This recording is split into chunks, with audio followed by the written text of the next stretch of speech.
Hello, it's just me again this week. So I'll just begin.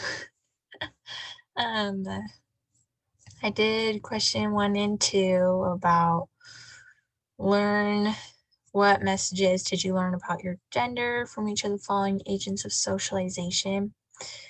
And even though I don't have anyone to discuss things with, I feel like my life growing up in these things was pretty normal. Like I had a normal family.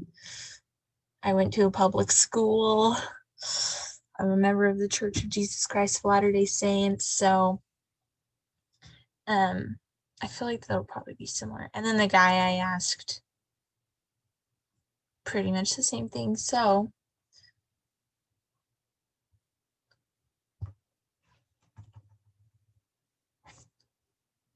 compare your answers with your group. What trends do you see for women? What trends do you see for men? So for women, I think that a trend is a lot to do with being raised to be a mother.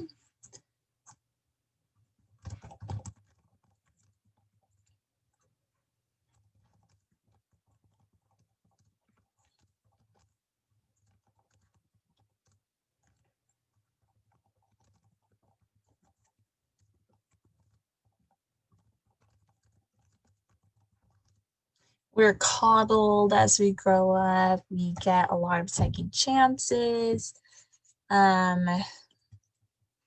So some things that these questions brought up for me was like my family made me feel like I needed to work on my body.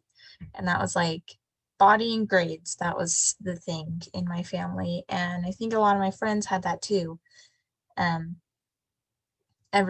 all girls growing up have body image issues. And it's not a coincidence that we all experience that. That's something that is taught in the home and by each other through our peers.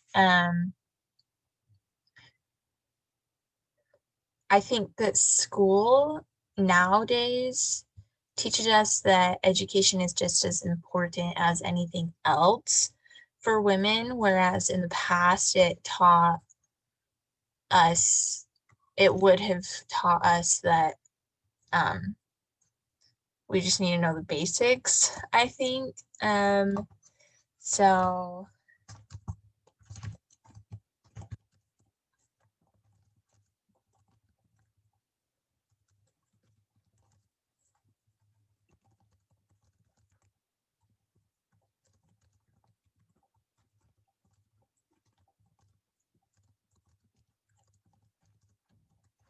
and it was kind of the opposite for boys.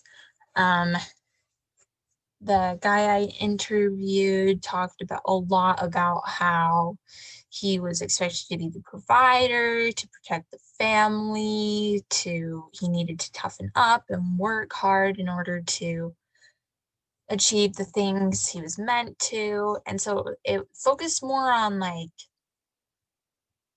physical toughness, I guess. Like women were supposed to be soft and skinny, and we're supposed to be gentle, and men, they're supposed to be like muscly and protective and tough. So we're definitely different in that sense.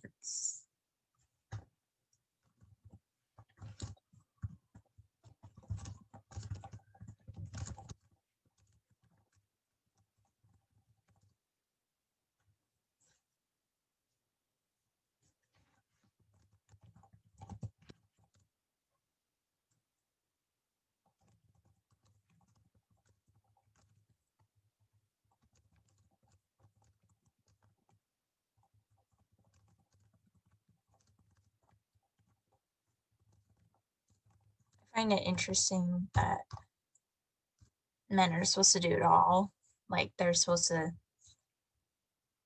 be the provider and the protector, and I don't know how they're expected to do that with no emotions and through toughness. That just does not make sense to me.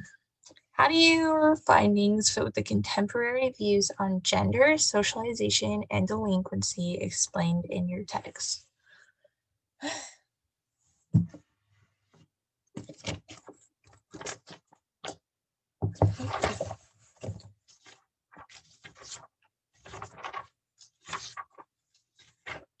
Oh, yeah. I remember this. I'm taking child development right now, and we focus a lot on being there for your children, even as a father. So it's just funny that this kind of lines up.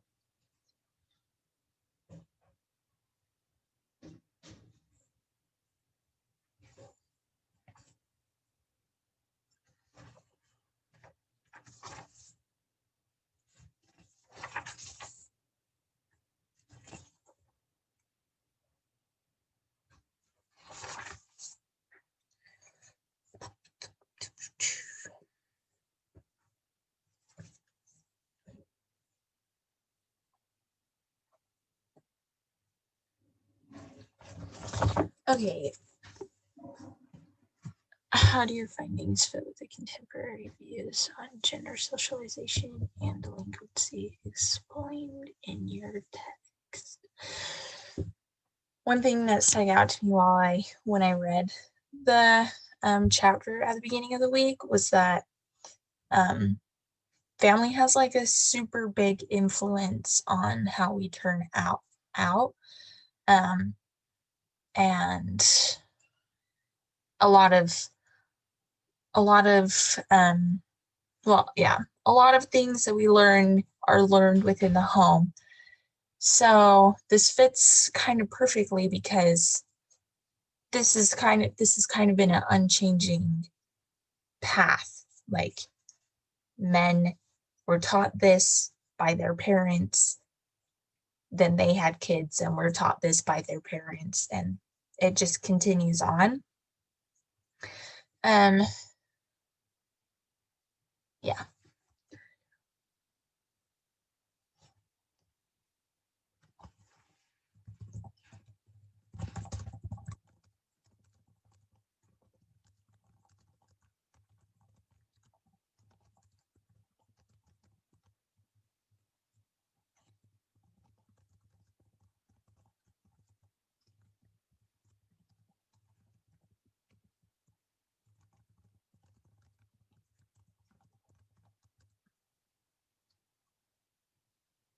Actually, I don't know. We'll just go with it. How might some of these socialized norms influence juvenile delinquency? Would any of them be more likely to increase or decrease delinquency rates?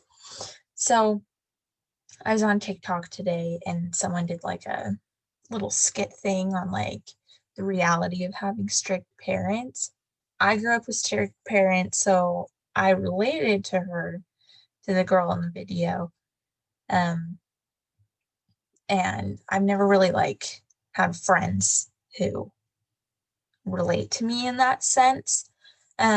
She was in the video, she was like dating this guy, and he asked her to come do something, and she asked her mom, and her mom said no. Asked her again, she said no, and then the guy just like ghosted her.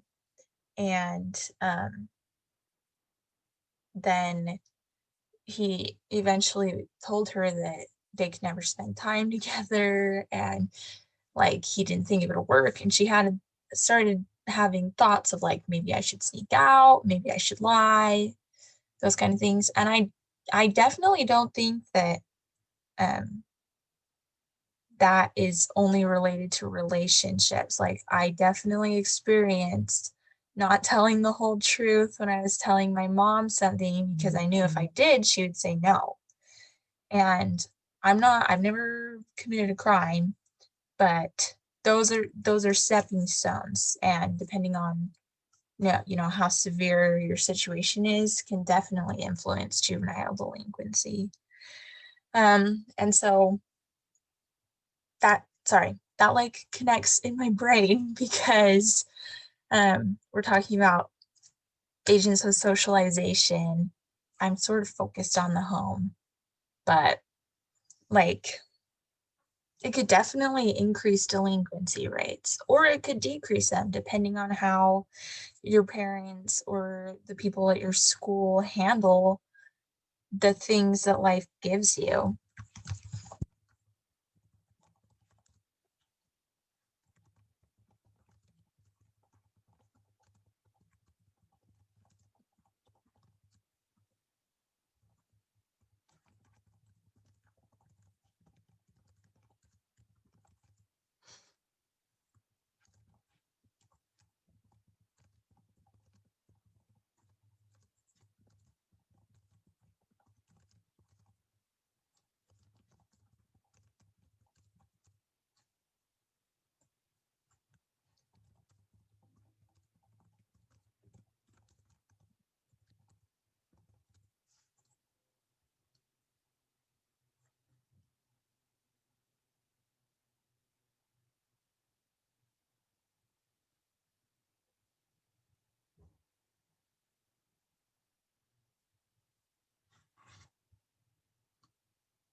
Specifically, being taught that you're supposed to be pretty um, could cause someone to steal makeup from the store because she can't afford it. And that could start like even back as far as the home. If your parents can't afford to give you um, those kind of things, like you have small birthdays and you're given the necessities, or you just lacked any kind of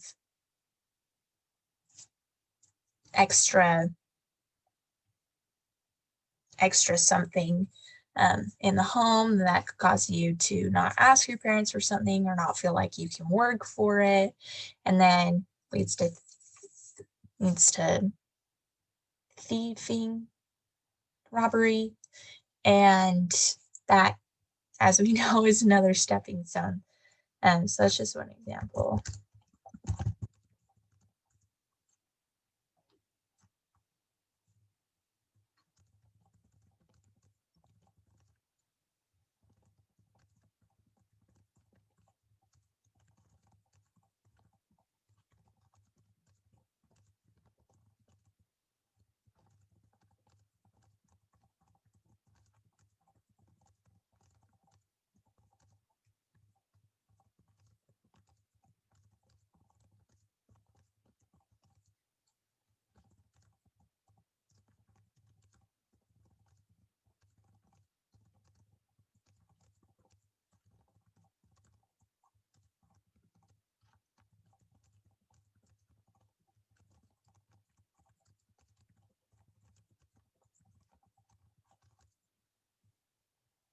Okay. Um, yeah, I think I've answered all the questions. Thanks.